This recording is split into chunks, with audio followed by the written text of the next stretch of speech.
Assalamualaikum warahmatullahi wabarakatuh. Salam sejahtera untuk kita semua. Perkenalkan, nama saya Zara Aulia Jana dari program studi akuntansi.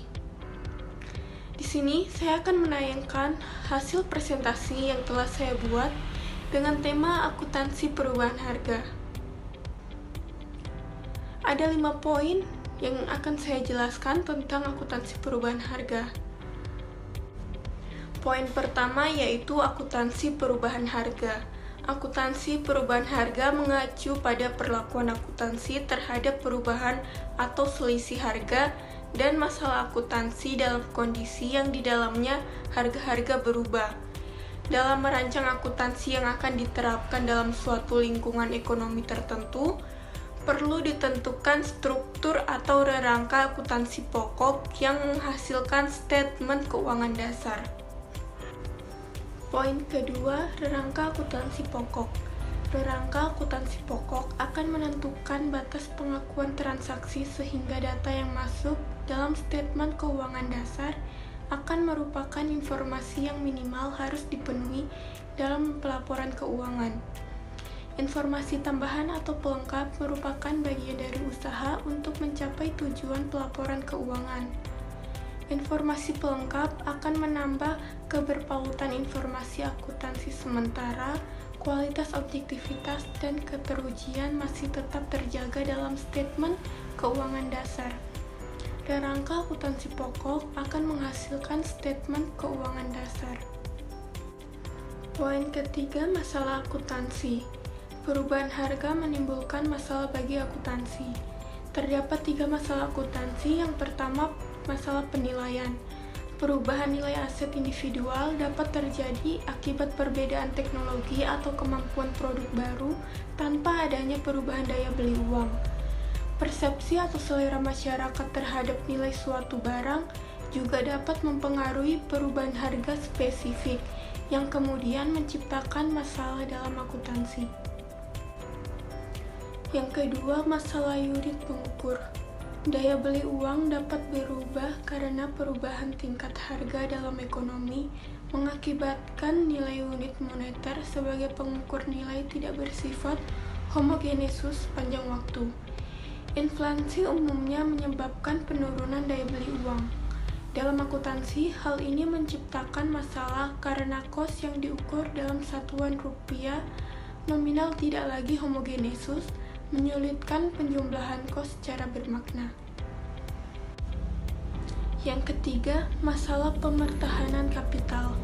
Untuk menentukan laba dengan mempertahankan kapital, perlu mempertimbangkan dasar penilaian, skala pengukuran, dan jenis kapital terutama dalam menghadapi perubahan harga. Bila pengaruh perubahan harga tidak diperhatikan, perhitungan laba atas dasar kos historis cenderung menunjukkan laba lebih tinggi.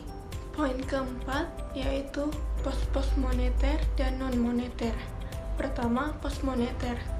Pos-pos moneter terdiri atas aset moneter dan kewajiban moneter. Aset moneter adalah klaim untuk menerima kas di masa mendatang dengan jumlah dan saat yang pasti tanpa mengaitkan dengan harga masa datang barang dan jasa tertentu. Kewajiban moneter adalah keharusan untuk membayar uang di masa mendatang dengan jumlah dan saat pembayaran yang sudah pasti. Yang kedua yaitu pos non-moneter. Pos-pos non-moneter adalah pos-pos lain yang bersifat moneter yang juga terdiri atas aset non-moneter dan kewajiban non-moneter. Aset non-moneter adalah aset yang nilainya berfluktuasi seiring waktu dan jumlah rupiah atau aset yang merupakan klaim atas potensi jasa atau manfaat fisik tanpa memperhatikan perubahan daya beli. Kewajiban non-moneter adalah kewajiban untuk menyerahkan barang jasa atau potensi jasa dalam jumlah tertentu tanpa memperhatikan daya beli atau perubahan nilai saat penyerahan. Poin kelima, perubahan harga. Perubahan harga adalah perbedaan jumlah rupiah untuk memperoleh barang atau jasa yang sama pada waktu yang berbeda dalam pasar yang sama. Karakteristik perubahan harga barang dan jasa Ada 3 jenis perubahan harga. Yang pertama, perubahan harga umum. Perubahan harga umum yaitu perubahan karena inflasi atau daya beli. Yang kedua, perubahan harga spesifik. Perubahan harga spesifik adalah perubahan harga barang tertentu karena nilai intrinsik barang tersebut berubah sehingga nilai tukarnya juga berubah baik di pasar masukan maupun pasar keluaran. Yang ketiga, perubahan harga relatif. Perubahan harga relatif mengukur tingkat penyimpanan perubahan harga barang atau jasa tertentu terhadap perubahan akibat perubahan tingkat harga umum seluruh barang dan jasa. Sekian untuk presentasi dari saya. Wassalamualaikum warahmatullahi wabarakatuh dan terima kasih.